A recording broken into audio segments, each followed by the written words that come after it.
आश्रम के वैद्य है और वो हमारे किसी स्पेशल ट्रीटमेंट के लिए भेज रहे हैं तो निश्चित ही हमारे हित के लिए होगा, लेकिन वो नहीं जानते थे कि ये पैसे लूटने के लिए उनके साथ ऐसा किया जा रहा है। वो वहां जाते थे, 15 दिन 20 दिन, किसी को 30 दिन तक कहीं कहीं एडमिट किया जाता था और उनसे एक एक दिन के हजार रुपए, एक महीने के 30 हजार रुपए लिए जाते थे। तब जब वो मेरे पास दोबारा आते थे और कहते कि दीदी हम इतने दिन वहां रहे लेकिन हमको कोई फायदा नहीं हुआ और हमसे 30,000 रुपए लिए गए, मैं पूछती आप कहाँ थे?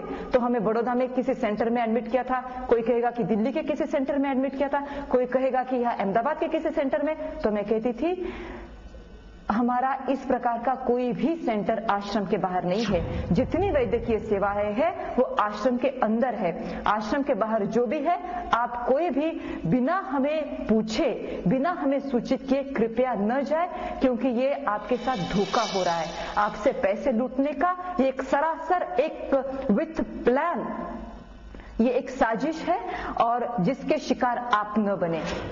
जब इस प्रकार की भी कंप्लेंट्स मेरे पास आने लगी, मैंने दोबारा उनको सूचित किया कि वैद्यराज आश्रम में आने वाले श्रद्धावान लोगों के साथ आपके द्वारा ये होने वाला व्यवहार कदापि आश्रम सहन नहीं करेगा। कई बार इमरजेंसी केस में भी वो केवल फोन से ही सलाह देता था, रूबरू जांच करने का कष्ट तक नहीं लेता था।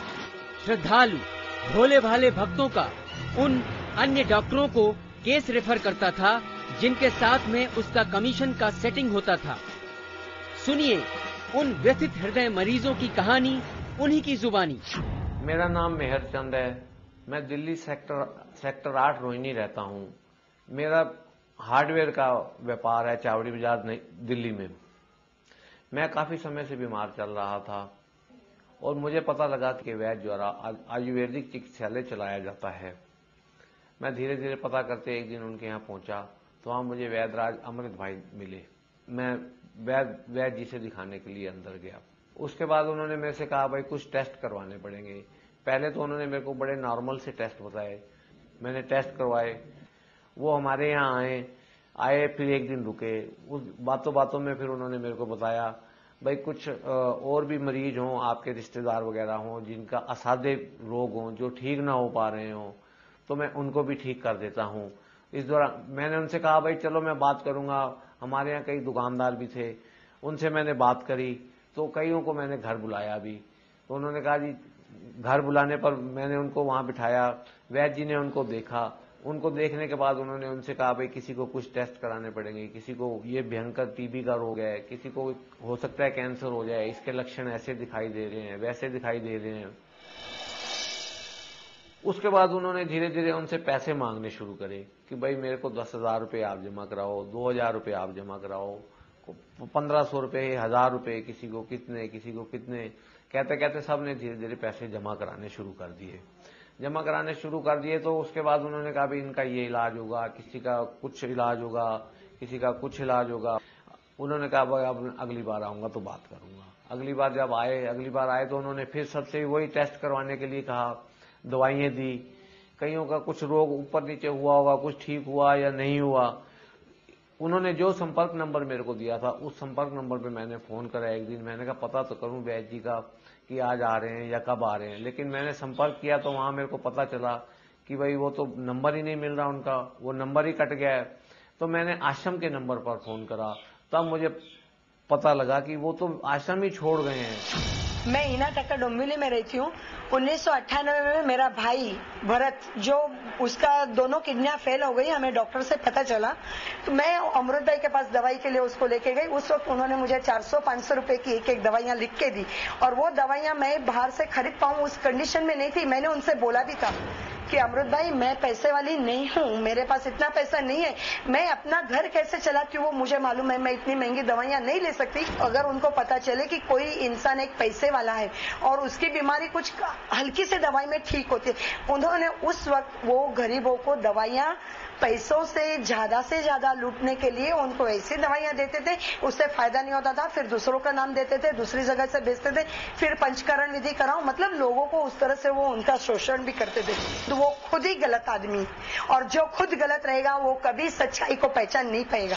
वो खुद ही चरित्रहीन आदमी है। वो दूसरों के चरित्रों के लिए क्या बात करेगा। वो गरीबों को ज्यादा पैसा लेके दवाइयां देता था, वो खुद ही जो शोषण करता था वो अमृत वैद्य हो ही कैसे सकता है, वो तो खुद जहरीला सांप है। उसके इस अनुचित व्यवहार के लिए उसे बार बार समझाए जाने पर भी जब उसके व्यवहार में परिवर्तन नहीं आया तब उसे आश्रम से निकाल दिया गया। ये रहा वो दृश्य जब अमृत प्रजापति को आश्रम से निकाल दिया गया था। आपका हेतु केवल लोगों का शोषण करना हो गया है, ऐसा कमाने का सिद्धांत से बिल्कुल विपरीत है।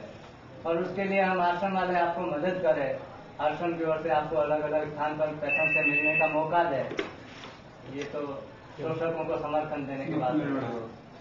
इससे तो सिद्ध होता है कि आप लोगों का केवल धन की ग्रहण नहीं करते, उनके स्वास्थ्य की हानि नहीं पहुंचाते, श्रद्धा भी उनसे छीन लेते हैं और उनको अपने सदगुरु से विमुख करने का महापाप कर रहे हैं और इस आसन का ही अन्न खाते हुए कर रहे हैं। यहाँ तक आपको गुरु जी ने करुणा कर करके क्षमा देते देते आपको सुधरने के मौके दिए, लेकिन आप और आगे बढ़ते ही गए और अब से आश्रम की ओर से किसी भी जगह पर उनका जाना निषिद्ध है। अब अभी अपना सामान पैक करके निकल जाए। आश्रम से निकाले जाने के बाद अमृत प्रजापति अपने चिकित्सालयों के प्रचार पत्रक आश्रमों के बाहर तथा सत्संग स्थलों पर बांटने लगा। अपने प्राइवेट दवाखाने आश्रम से जुड़े हुए हैं ऐसा गलत प्रचार करके मरीजों को गुमराह करने लगा। आज भी उसकी ऐसी हरकतों के कारण त्रस्त हुए लोग आश्रम में आकर फरियाद करते हैं। यहाँ पे हम जब सेवा के लिए आते हैं, उसके उपरांत जब सेवा देते देते भी अगर कोई गलत कार्य कर रहा है और उस वजह से उसको अगर कुछ बोला जाता है, स्वाभाविक है हम किसी भी फील्ड में कहीं पे भी हम काम कर रहे हो तो गलत करने पे हमें टोका जाता है। यहाँ तक कि घर में एक बच्चे को माँ भी टोकी थी, तो अगर टोका जाता है और वो व्यक्ति उस बात को गलत लेके फिर बाहर जाके आश्रम की ही निंदा करे और उसके विरुद्ध ही कुछ बोले तो इसके लिए गलत किसको साबित किया। अब आप ही सोचिए, ऐसे चरित्रहीन और पैसों के लिए लोगों के प्राणों के साथ खिलवाड़ करने वाले शख्स की बातों पर विश्वास करना क्या उचित है? कपोल कल्पनाएं और मनगढ़ंत आरोप बनाकर संतों के प्रति समाज को गुमराह करने वाले लोगों को मीडिया में प्रसारित करना क्या देश की एकता और उन्नति के लिए हितकारी है?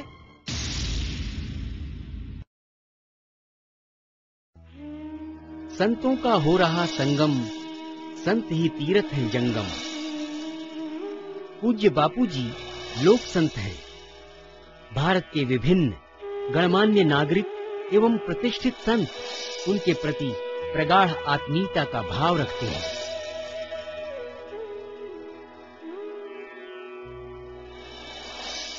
उन्होंने बापूजी का कुप्रचार करने वाले साजिशकर्ताओं की कड़े शब्दों में भर्त्सना की है एवं बापूजी के प्रति अपना हार्दिक स्नेह भाव व्यक्त किया है। आइए सुनते हैं सुप्रसिद्ध विभूतियों के उद्गार। आज बहुत बड़ी दुर्विसंधि है। आज हमारी संस्कृति को पश्चिम से आई हुई सभ्यता संस्कृति का विनाश करने पर तुली हुई है।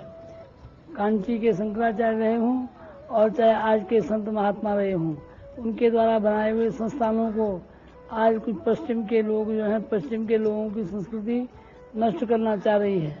अनेक अभियोग लगा करके उनको प्रताड़ित कर रही है।